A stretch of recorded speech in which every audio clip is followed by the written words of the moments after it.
How do I do it all? The Brezza gives me the power. 4 wins on the bounce for Mumbai Indians, 2 defeats in the last 3 for Lucknow Super Giants, and these two teams, whose season is going in opposite directions, begin Sunday's doubleheader at the Wankhede Stadium. Let's build up to the game on Maruti Suzuki Arena presents ESPN Cricinfo Timeout, where we have the company of Danny Morrison and Anil Kumble. Gentlemen, thank you for your time. Mumbai Indians, 1 win in the first 5, now 4 wins in 4. Every department is firing. They're the most dangerous team in this competition right now? They are. I mean, it's not the first time that Mumbai has done this in the IPL. They start off pretty slow in most years, and once they sort of get that momentum, they look to start capitalizing on that, and that's exactly what's happened this season as well, with 4 on the trot, and not just simple wins. It's been comprehensive. You know, all those 4 victories have come under. Although the victories have been teams which have been slightly at the bottom of the table, but despite that, I think they've been comprehensive. Each member has come through trumps in most games. I mean, they've had 5 different man of the match in those victories, and it's good to see when Rohit Sharma also starts scoring runs at the top, then the batting becomes even more formidable. If you consider LSG, they find themselves at the opposite end of the momentum spectrum. Lost 2 of the last 3, and it could have really been 3 out of 3 had Rajasthan Royals not gifted that game to them. It's possibly the worst time to see the brakes applied on your season.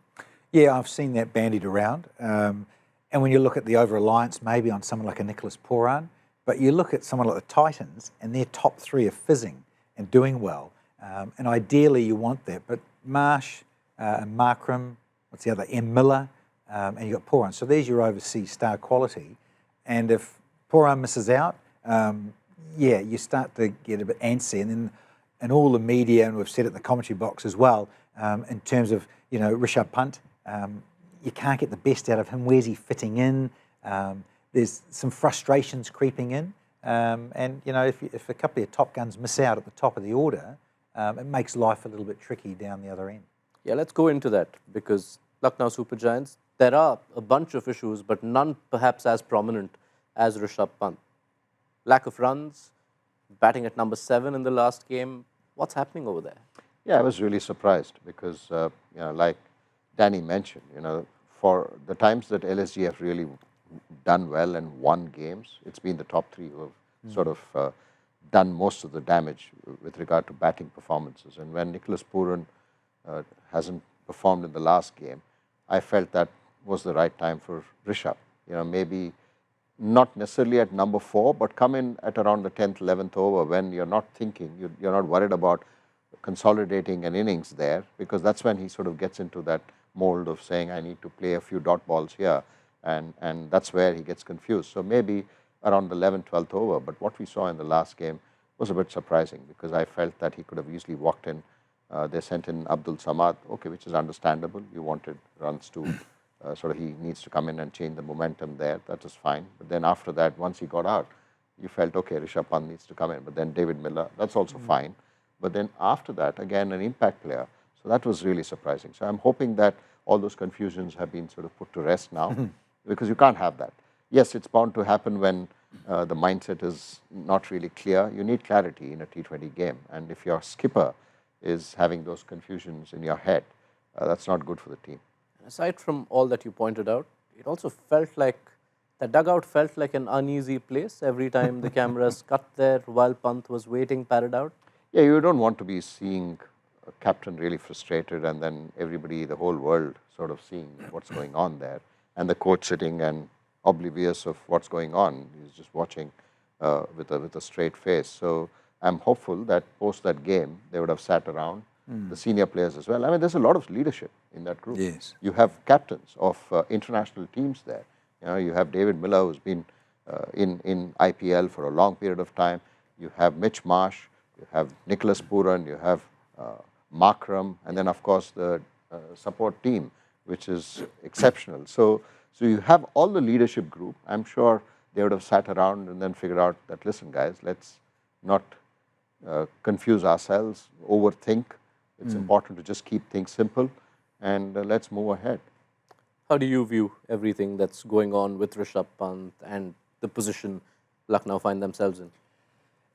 There's a lot of emotion, and I'm stating the obvious too, where the owner has in recent times got quite involved as well, and so then, and you know, you've changed your head coach, and when that happens, some of the personnel change as well, and we all understand that and know that. So they need to sort that, and as Anil said too, clarity. You really want some sensible clarity, and your leaders to be strong. And this is what we're going to do. If this matchup doesn't quite work, then you'll come in and so will come in and perhaps do that. So you really know what's going to happen in the role because, again, as we keep saying, you've got to be on your guard. You've got to be thinking on your feet. The game changes. We'll appreciate that. But you have to have clarity and what's going on in front of you, assessing conditions quite quickly, and then you can adapt when you need to. When we consider the other problems, the over-reliance on Pooran, as Danny pointed out, the last 3 games, he's not scored runs, and we've seen Lucknow batting first each time, posting below par totals each time. Do you almost feel like their playoff hopes hinge almost entirely on Pooran's blade? No, he's a very crucial member. I mean, he's someone who can really take the game away from the opposition in very quick time. We've seen that. His boundary percentage is probably the best amongst any cricketer who's batting at that position. And I mean, if he bats 30 balls, then he puts the team in a very good position. He hits 6s, 4s at will. And yes, he's a crucial member. And that's what has sort of exposed the middle order of LSG. And that's where the role of a Rishabh Pant, the captain, needs to come in. You know, it's not always that Nicholas Pooran is going to get you runs every game. So if the top 3 don't perform, then it's up to Rishabh Pant. He's a quality player, and he can do it. It's just that he needs to spend some time, accept that he's not in the best of forms. He just needs to accept and try and watch the ball closer, and then take his time, and then he will be able to get runs. Let's flip the question around. Is the lack of impact and impetus from the middle order going to be the difference between Lucknow finishing in the top 4 or not? It's a funny one because everyone says it's, and my colleagues who are the superstar batters in the combox, so it's a great problem to have. Your top order's firing, i.e. The Titans, but then does that leave that classy middle order not enough time, haven't had enough exposure, haven't enough balls in the contest to face? So there's always that dilemma a little bit. But yeah, I mean, you just, as Anil said, I mean, to me, they're quite similar players, Pooran and Rishabh. And so if Pooran hasn't come off and you think if he's at 3, then it sort of makes sense. Well, let's have the other guy, the skipper, in fact, he comes in at 4. And so you can try and have both left-handers, all of that thing, the similarities are very, very similar. All right. The task isn't going to get any easier for Lucknow's batting because they come up against a Mumbai Indians bowling attack which is really beginning to fire on all cylinders. Match winners are plenty. You think of Karan Sharma against Delhi, Trent Bolt in the latest outing, even Will Jacks has won a game with the ball.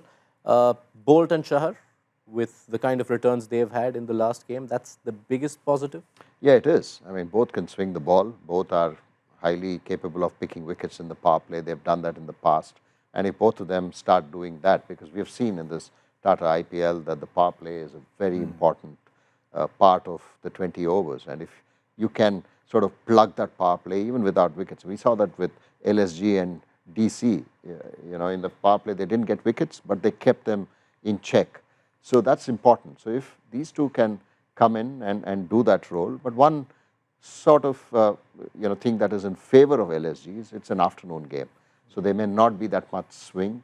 So that's one sort of positive for LSG if they come across these two, because if there is swing, they will certainly get that and they will be dangerous. So, but Mumbai Indians, all of them are firing. If it's not these two, then you have Bumrah, then you have Hardik, who's in the top of the list in terms of wicket taking. He's bowled really well, and Santner has, I think, kept things under control. How big a point of difference is just the depth of that pace attack? Bolt and Chahar do a job at the top. You can save one over of Bolt, and then Bumrah and Hardik. Is that the most complete pace attack there can be? What a difference Bumrah's made, in terms of getting back, and one of our favourite words, mojo, it's back. And as you said, they're notoriously slow starters. So it is no surprise you get really the best bowler in T20 going around, if not other formats. Just so inspiring. Bumrah, he's just great to watch, and he does, and he's a thinker, and he's being captaincy material. So he ticks all those boxes. And the other one there, well, he hasn't taken wickets, but in terms of being a defensive bowler is Mitch Santner. And I read recently too, and did the game actually in Delhi, where he got Coronaya and knocked him over for 89. I mean, what a peach of a delivery to come up with that. And it really changed the course of the contest. So they're ticking all those boxes at the right time. And so, as Anil also said, you just want that to keep blossoming and keep doing it and it does. It breeds that whole positivity within the whole rank. Yeah, you could argue that ball from Santner to Karun didn't just turn the course of that contest, but perhaps Mumbai's season on the whole. All right, let's pick a winner. Yeah, it'll be a tight match, but I think, certainly Mumbai Indians have the edge. It's at the Wankhede Stadium. You're wearing blue. Okay. that Bollywood blue. Danny. I mean, it's hard not to at home and on a roll like that. But again, I love I'm always about the underdog. Played for an underdog side.